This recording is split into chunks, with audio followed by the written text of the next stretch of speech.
Hello, I hope you're doing well. Welcome back to another CSGO news episode here on Halloween. Hope you guys all enjoy. If you guys are celebrating, well, cheers to you. Happy Halloween. I hope you guys all enjoy. I know this is probably a terrible episode to have dressed up because I need you guys to take me seriously all the time. All the time links will be down below for all of you guys for today's stories, as we do have some good stories out there, guys. The first of which does revolve around the Chinese scene out there. If you guys have not been aware of this, just last night, a huge cheat, actually potentially the biggest cheat used in China, was actually detected last night. So many alt accounts out there, many main accounts of pro players and casual players all across China have been caught. And in biggest news though, despite some expensive accounts being caught as well, it's actually a TyLoo member's brother. That's actually DD. His brother, known as QZ, has been caught. As of right now, has an in-game ban. Expect that in a couple days time to potentially be either an Overwatch ban or a VAC ban for him. So obviously in big news there. Luckily for TyLoo though, if you guys do not know, they've actually been using him for the WESG qualifiers. They did not actually make those qualifiers. So I say luckily for TyLoo, because if of course they qualified with QZ in that lineup for anything, that would probably be revoked from them. But they actually, it's some interesting news that people really didn't actually care for as well. For the WESG qualifiers, that all Chinese lineup, so they had to play without Accurate as well as Ben Tet because they're Indonesian. They subbed in two players, one being DD's brother, that being QZ, as well as another player known as AE. And without those two players, which we obviously know are their best players, the downfall of TyLoo, guys, without Ben Tet and Accurate, they finished 9th in China for the Chinese qualifiers for WSG, just to give you guys an idea of how poorly that roster would do without those two carry players. But of course, in more important news as well, this is actually not the first time that QZ has received a VAC ban or a ban of some sort. It was actually back in 2013, allegedly on his secondary account or an alt account. He was actually caught with a VAC ban after an event there. And further news, he did say apparently he had given the account to a friend. The friend then restricted access from QZ, and then later on the account was actually VAC'd. I know we typically hear that story though whenever someone's caught, they say, oh, it was a friend, I was account sharing, but that was QZ's story about that. So he has now been VAC'd or given a ban for at least the second time in his history, and this might be the end of DD's brother and his future in Chinese CSGO. But another news out there also because of this as well, we actually had a $16,000 skin account being banned. As of right now, I think one or two StatTrak Factor New Dragon Lores, on top of that a StatTrak Factor New HAL, and some other crazy things, some Crimson Web items as well. As of right now, this point in time, that's actually the largest account that's been banned so far, so I guess we can all appreciate that. As their account skins get banned, our skins get a little bit more up in value. But on top of that, of course, away from the Chinese scene, guys, we'll see what updates do come from that. We actually have some big leaks, apparently not really leaks, FMPONE still hinting at the future of reworks, one of which being for Cache. We do expect these changes to come in at least sometime soon, obviously probably sometime in 2019. We can also expect Cobblestone to probably be re-entering the map pool for Katowice 2019, but this rework definitely looks interesting. A map that definitely on A site and of course probably across the entire map needed some reworks. As you guys can see, the street lights above, so no more boosting, those have been removed, as well as that wall has now been rounded, except for no longer 90-degree angles. It's been rounded towards truck. Has forklift been changed? We can't tell by that picture. And one last thing, around default, you see a lot of angle changes as well as the boosted box jump. I can't see if that was removed as well. It does seem like significant changes are coming as well. FMPONE's been pretty busy with Sub-Zero being added to the casual pool, and alongside that, of course, this map potentially being reworked sometime in 2019. Map changes are coming, guys. Cobblestone should be back for 2019 Katowice Major, and Cache might be reworked in time for that, but it's highly unlikely. Most likely going to be reworked and launched after the Major. And I gotta go back, guys. I gotta go back to the not so serious me, because I want to preface this last story, which you guys have wanted for a few days now. This is the James Bardolph versus Thorin situation. I want to clarify first off, I know you probably can't take me seriously. That's maybe the best thing right now, because this is just what I've taken from the situation. I'm going to link both their videos down below. It was actually Thorin posting about these FACEIT hiring issues for the FACEIT Major, of course our last Major, about a week and a half ago I believe, and it was James Bardolph replying a couple days ago with a video that was met with some pretty bad backlash. So both those videos will be linked down below if you guys want to see this stuff yourself. As of this context, I'm going to speak for what Thorin said, what I took from his words, and I'll show you guys Bardolph's responses to this. So we'll kind of go in order about this, and I think there were definitely some, if I had to say anything, I think based off Thorin, his past with his sources, as well as the way he presented this video, at the very end of the video, he did acknowledge that he had many people telling him all of these stories. So he has at least some backup. When we come to Bardolph's video, there is not too much evidence presented, but on both sides, there's not any factual evidence. It's pretty much at this point who you believe and who you don't believe. So first off, the very big point that I think Thorin pretty much nailed here in his video, he was snobbed out of the FACEIT major, right? It was in the UK, the first ever major in his hometown. And, you know, put your disgust away with the guy. I know a lot of you guys either love him or hate him. Put that away, put your biases away. If there's a major in the UK, you need to have Thorin on the desk. There's no question in my mind that he got snobbed out of that major for some reason he does not know about. He goes in details about that. And Bardolph, I don't believe in the beginning he actually misworded. He said he hired Thorin to spite someone else. I don't know if he misworded that, but to my belief, I don't think Bardolph even touched on the subject of snobbing Thorin out of the major, which therefore goes to kind of make you believe that yes, there was some sort of some sort of analyst desk or some sort of background politics that forbidden Thorin from being hired, which again, against any question, he definitely should have been there at the FACEIT major. Then the second point Thorin made was actually hiring Threat because he was a friend of DDK. Here was James's response to that. Second thing he said was, Threat is a very good analyst in terms of pure analysis, but we shoehorned him in because he's DDK's mate. No.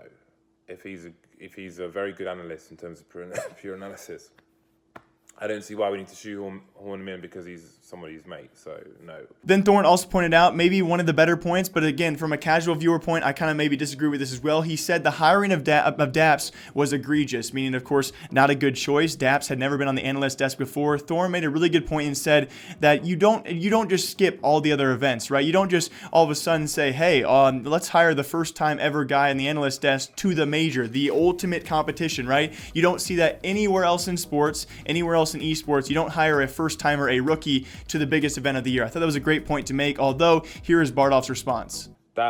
He said Daps was a terrible hire because he's never done events before, hired this random guy who's never worked before, blah, blah, blah. Firstly, we actually tried to get nothing for this position, but he had some other obligations, so he couldn't make it. In terms of Daps, I don't think that he hadn't done an event before was the main thing. I mean, it's not like he's trying to have a career in doing talent.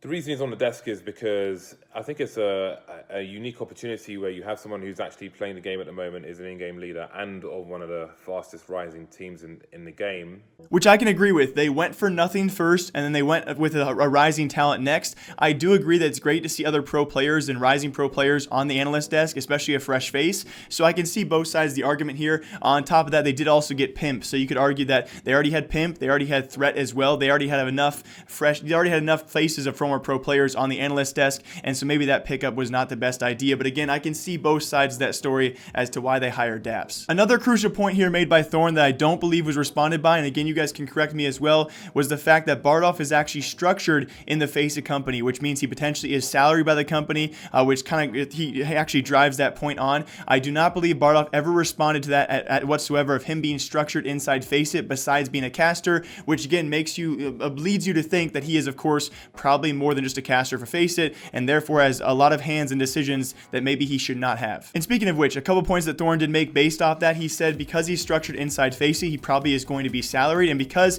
he has all the decision making, or at least a heavy hand in those decisions of actually hiring other talent, he might be swayed based off his own salary to actually lower the rates. And there was a lot of alleged rumors based off what Thorin had said that a lot of talent there had not been being paid their full rates, as well as not being paid for all of their days off in between the event. There's definitely two sides to this story because, of course, it's major, right? You expected, like Thorin said, you expect your talent to be paid the highest they've been paid all year because it's a major, right? It's the biggest event they'll probably work all entire year. There's one other point, though, that wasn't touched on. This was an 18-day long event, so I understand to a certain degree that FACEIT's trying to save money, maybe not paying for all the days off or trying to lower rates a little bit because this is, to date, the longest major event I do believe we've had so far. 18 days of production can be quite expensive. I do believe that, but here's what Bardolph had to say about driving down rates of his talent he hired. Next thing, suggesting I'm trying to drive down rates out of some kind of feed jealousy, which is all assumption based on assuming a worst case scenario for my own situation.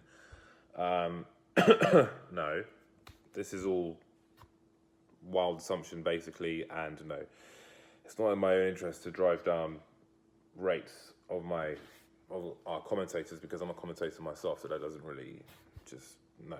And then very lastly, with the politics coming back into it, Thorin did make sure to kind of hint at this as well, that Sponge was not initially going to be hired for this major, as well as not even for the playoffs. It was kind of weirdly worded because you weren't really sure if he was not going to be hired at all or just not for the playoffs. But again, Bardolph kind of went back on a few words here as well. At first, he did say that it was his mistake. He owned up to that. And then very lastly, he also made sure to mention as well that he was always going to hire Sponge. Sponge was always going to be hired. So going back a bit on his word, it was a bit confusing as to what was at play. It was Thorin alleging that apparently because, of course, Sponge works heavily for ESL, a direct competitor of FACEIT, that's why he was not going to be hired initially. So here is James Bardolph's contradicting responses to that. Sponge initially not going to be used at the major. That's not true. There was no time where Sponge was a no for the major at all. So again, I think this is more assumption, which is just not correct. Sponge not going to be on playoffs originally, that is correct, and that is my mistake. He should have always been there, and I'll hold my hands up and admit that. That was a mess up on my part. Seems to be being presented as fact towards the end. Either way, it's not true.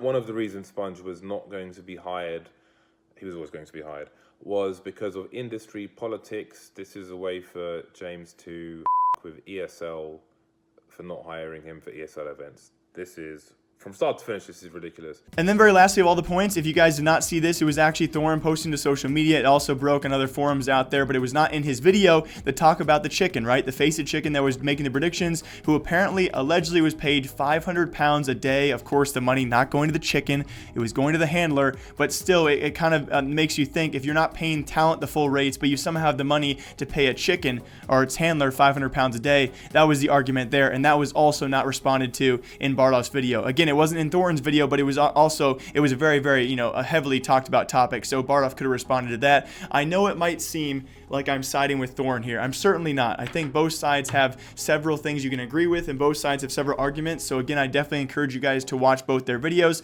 That's just what I took from it. It seems so far that Thorin has a lot more arguments against a lot of this stuff, and of course a lot more intel as to the background of the things that we might never know, right? I'm a casual player, I'm a casual viewer, you guys probably are as well. We might not never know the politics and the actual stuff that goes on in the background, so take from it what you guys want to. On top of that though, very lastly for CSGO News, we're going to talk about more of this stuff tomorrow, guys. European closed qualifiers, the open qualifiers for the closed qualifiers, as well as North America and Asia, have actually rounded out the number 2 of 4 qualifiers so far. Alongside that, guys, IEM Katowice has released its official major format, but they left out one crucial thing. I'll show you guys the picture because it's worthless. You don't need to zoom in. I'll link it down below for all of you, but it's pretty much worthless. It's already what we knew it was going to be, the format-wise, so far all the way throughout. The one thing they have not revealed yet, though, is the Challenger Stage format. Will it be a Swiss system best of 1?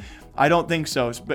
Solely based on what Carmack has said so far on Twitter, they will change that format, but we have to wait for that announcement, guys. They released the initial format, but that's not going to be anything big so far. It will not be Swiss system best of 1s, though, so we can rejoice about that. The new format, though, has yet to be announced. But as always, I hope you guys all enjoyed. I will see you all back here tomorrow, and happy Halloween. Get some treats in ya, and I'll see you back here tomorrow.